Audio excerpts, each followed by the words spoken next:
Welcome to Prajna's tasty treat channel. So ನಾನಿವತ್ತು ಯಾವ ರೀತಿಯಾಗಿ ಪ್ರಾನ್ಸ್ ಗ್ರೇವಿ ರೆಸಿಪಿಯನ್ನು ಮಾಡೋದಂತ ನಿಮ್ಮ ಮುಂದೆ ಹೇಳ್ತಾ ಇದ್ದೇನೆ. ಮೊದಲಿಗೆ ನಾನೊಂದು ಪ್ಯಾನ್ಗೆ ಇಲ್ಲಿ 2 ಟೇಬಲ್ ಸ್ಪೂನ್ ಎಣ್ಣೆನ ಹಾಕಿಬಿಟ್ಟು ಇದಕ್ಕೆ ಒಂದು ಈರುಳ್ಳಿ ಹಾಗೆಯೇ 2 ಸಣ್ಣ ತುಂಡು ಶುಂಠಿಯನ್ನು ಹಾಕಿದ್ದೇನೆ.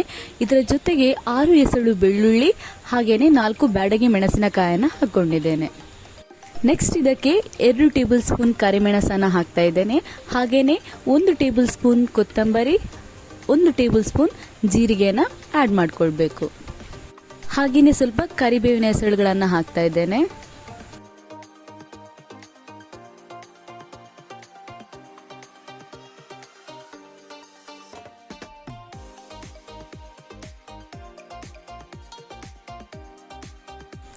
ನೆಕ್ಸ್ಟ್ ಇದನ್ನು ಒಂದು ಮಿಕ್ಸಿ ಜಾರಿಗೆ ಹಾಕಿಬಿಟ್ಟು ಸ್ವಲ್ಪ ನೀರನ್ನು ಹಾಕೊಂಡು ಪೇಸ್ಟ್ ಮಾಡಿಕೊಳ್ಬೇಕು.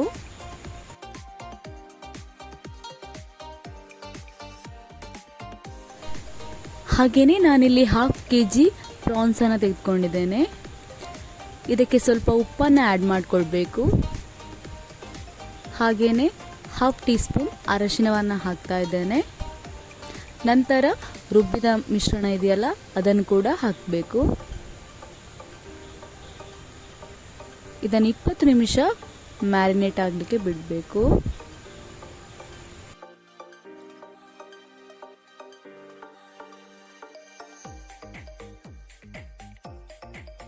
ನಂತರ ಒಂದು ಪ್ಯಾನ್ನಲ್ಲಿ 2 ಟೇಬಲ್ ಸ್ಪೂನ್ ಎಣ್ಣೆಯನ್ನು ಹಾಕಿಬಿಟ್ಟು ಅದಕ್ಕೆ ಒಂದು ಆನಿಯನನ್ನು ಹಾಕ್ತಾ ಇದ್ದೇನೆ. ಹಾಗೆಯೇ 2 ಗ್ರೀನ್ ಚಿಲ್ಲಿ ಹಾಗೆಯೇ ಸ್ವಲ್ಪ ಕರಿಬೇವಿನ ಹೆಸರುಗಳನ್ನು ಹಾಕ್ತಾ ಇದ್ದೇನೆ. ಇದರ ಜೊತೆಗೆ ಒಂದು ಟೊಮೆಟೊವನ್ನು ಕೂಡ ಆ್ಯಡ್ ಮಾಡ್ಕೊಳ್ತಾ ಇದ್ದೇನೆ. ಈಗ ಸ್ವಲ್ಪ ಉಪ್ಪನ್ನು ಹಾಕ್ಕೊಳ್ಬೇಕು. ನಂತರ ಇದಕ್ಕೆ ಮ್ಯಾರಿನೇಟ್ ಮಾಡ್ಕೊಂಡಿರುವಂತಹ ಪ್ರಾನ್ಸ್ ಇದೆಯಲ್ಲ ಅದನ್ನು ಕೂಡ ಆ್ಯಡ್ ಮಾಡ್ಕೊಳ್ಬೇಕು. ಹಾಗೆಯೇ ಸ್ವಲ್ಪ ನಾನಿಲ್ಲಿ ನೀರನ್ನು ಹಾಕ್ತಾ ಇದ್ದೇನೆ. ನಂತರ ಮುಚ್ಚಳವನ್ನು ಮುಚ್ಚಿ 5 ನಿಮಿಷ ಬಾಯ್ಲ್ ಆಗಲಿಕ್ಕೆ ಬಿಡಬೇಕು. ಪ್ರಾನ್ಸ್ ಬೇಯೋದಕ್ಕೆ ಅಷ್ಟೇನು ಟೈಮ್ ತಗೊಳ್ಳೋದಿಲ್ಲ, ಇದು ಬೇಗನೆ ಬೆಂದೋಗ್ಬಿಡುತ್ತೆ.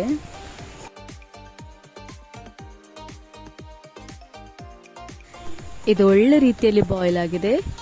ಹಾಗೆ ಈಗ ಇದಕ್ಕೆ 1/2 ಟೀ ಸ್ಪೂನ್ ಗರಂ ಮಸಾಲವನ್ನು ಆ್ಯಡ್ ಮಾಡ್ತಾ ಇದ್ದೇನೆ. ಹಾಗೆಯೇ ಇದರ ಮೇಲೆ ಕೊತ್ತಂಬರಿ ಸೊಪ್ಪನ್ನು ಕೂಡ ಹಾಕ್ತಾ ಇದ್ದೇನೆ.